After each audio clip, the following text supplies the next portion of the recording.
तो JPNIC centre को लेकर सियासी संग्राम छिड़ा हुआ है। जिस तरह से बीजेपी और समाजवादी पार्टी के बीच में लगातार बयानबाजी हो रही है। 5 तस्वीरें इस वक्त हम आपको दिखा रहे हैं। अखिलेश के घर के बाहर बैरिकेडिंग की गई और जेपीएनआईसी को जो है वो सील बाहर से कर दिया गया और जेपी सेंटर पर सियासी संग्राम, ये 4 तस्वीरें हम आपको दिखा रहे हैं और सियासी संग्राम की 5वीं तस्वीर भी आपके टेलीविजन स्क्रीन पर है। किस तरह से समाजवादी पार्टी के जो कार्यकर्ता हैं वो सड़कों पर उतर आए और नारेबाजी करने लगे, क्योंकि जेपीएनआईसी में जयप्रकाश नारायण की मूर्ति पर आज माल्यार्पण होना था जयंती के अवसर पर, लेकिन जाने की परमिशन नहीं दी और इसको लेकर समाजवादी पार्टी कई आरोप लगा रही है।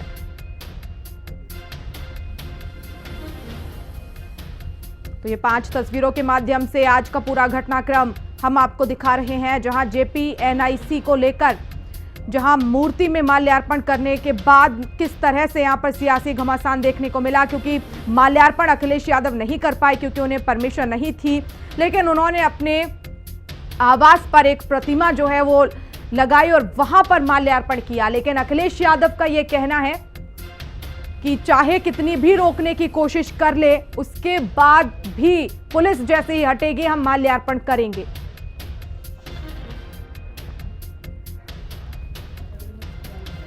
और ये 2 तस्वीरें इस वक्त हम आपको दिखा रहे हैं, जहां पर पहली तस्वीर अखिलेश यादव ने माल्यार्पण किया, लेकिन ये वो प्रतिमा नहीं है।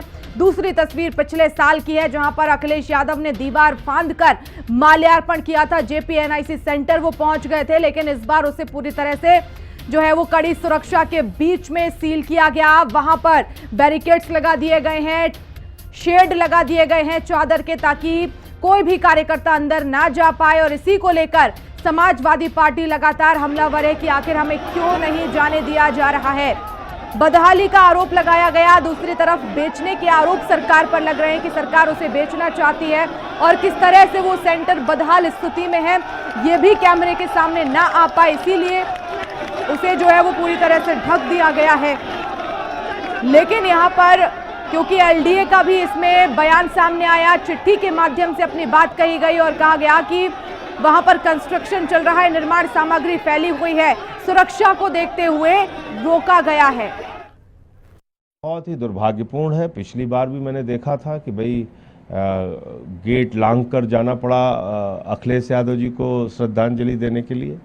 तो मैं समझता हूं कि एक भारत की दूसरी आज़ादी के योद्धा, जिसको मैं कहूँगा लोकनायक जयप्रकाश नारायण जी, जिन्होंने संपूर्ण क्रांति का नारा दिया, करोड़ों नौजवान उनके पीछे चले, देश में आपातकाल खत्म हुआ, देश के अंदर 2-2 साल तक लोगों को जेल में यातनाएं दी गई, सजा काटी उन्होंने, तो गिरफ्तार करके जेल में डाला गया। तो मैं समझता हूँ ऐसे व्यक्ति को श्रद्धांजलि देने से आप कैसे रोक सकते हैं। जहां महापुरुषों के स्टैचू लगी हो, मूर्ति लगी हो, तो हर किसी नागरिक को जो उसके प्रति श्रद्धा अर्पित करना चाहे उसे ये अवसर मिलना चाहिए, ये अधिकार मिलना चाहिए कि पुष्पांजलि कर सके, श्रद्धा सुमन वहां पे अर्पित कर सके। अब जयप्रकाश नारायण जी की प्रतिमा लगी तो है, जयप्रकाश नारायण जी के नाम पे ही कन्वेंशन सेंटर है, अभी अपूर्ण। तो ये लॉजिक मेरे समझ में नहीं आया कि वो जेड प्लस सिक्योरिटी के हैं और वहां जाएंगे तो उनको खतरा है, तो आप सफाई करा दीजिए। भारत रत्न जननायक जयप्रकाश नारायण जी की आज जयंती है और हर भारतवासी को उनके ऊपर गर्व है। उनकी जयंती मनाने का हर भारतवासी को हक है। हमारी समझ में नहीं आता कि ये लोग उनकी जयंती तक नहीं मनाना देना चाहते। लगता ऐसा ये तो गॉडसे की जयंती मनाएंगे, स्वतंत्रता सेनानियों की जयंती ये लोग नहीं मना सकते। हमें शर्म आती है आज कि इस सियासत के ऊपर, इस सियासत के इस स्तर के ऊपर, कि अगर कुछ लोग या हम लोग उनको माल्यार्पण करना जाना चाहते हैं जेपीएनआईसी के अंदर, तो उसे रोक दिया जाएगा। ये कह दिया जाएगा कि उसमें जहरीले सांप और बिच्छू हैं। सरकार क्या कर रही थी इतने दिन से? आज उनकी जयंती है, इसका तो ख्याल रखना चाहिए था। ये बहाने बनाकर अखिलेश यादव जी को रोकने की कोशिश की गई, जो निंदनीय है और हम सब इसकी निंदा करते हैं। वो स्वतंत्रता सेनानी थे, उन्होंने देश को एक अलग दिशा दी थी जिसमें स्वतंत्रता और संविधान और लोकतंत्र को बचाने का पूरा पूरा संदेश था।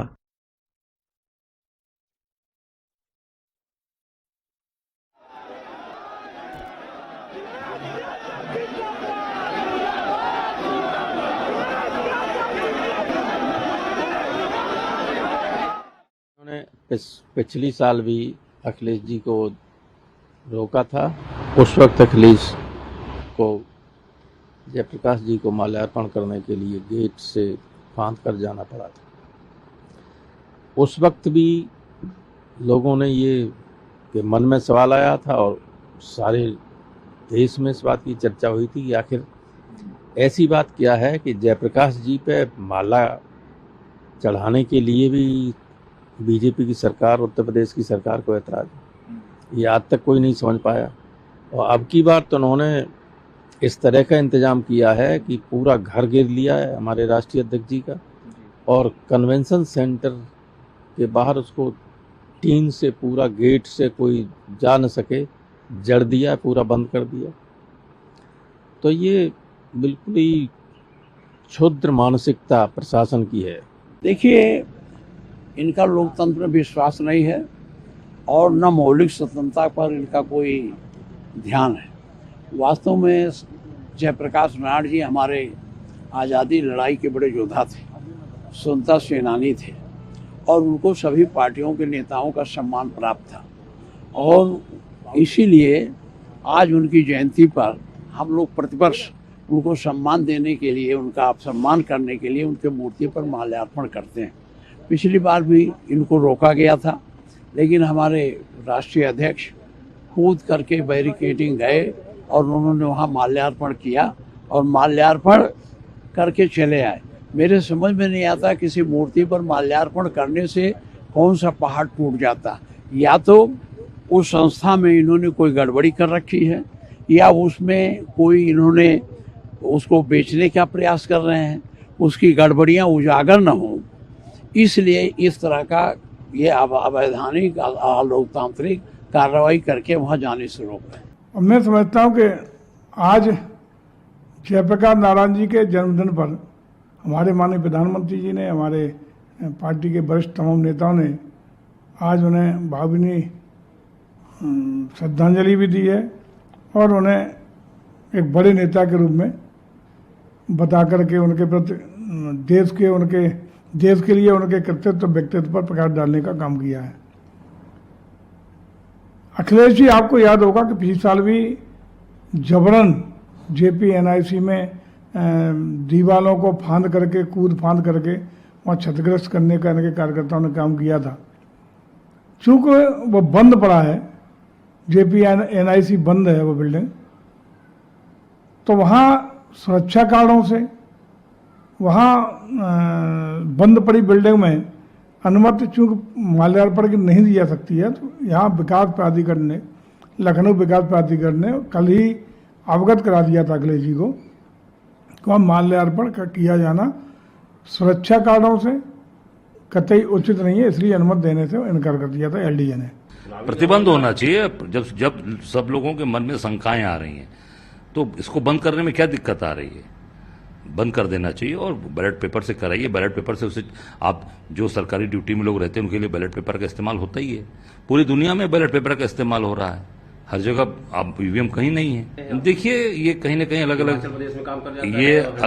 अलग अलग स्ट्रेटजी है, पर मुझे लगता है कि जब लोगों को शंकाएं हो गई हैं तो मेरा यही आग्रह है चुनाव आयोग से कि EVM को बंद करके पूरी तरीके से मतपत्र से चुनाव करें। और इसी के साथ इस बुलेटिन में फिलहाल इतना ही। आप देखते रहिए हिंदी खबर।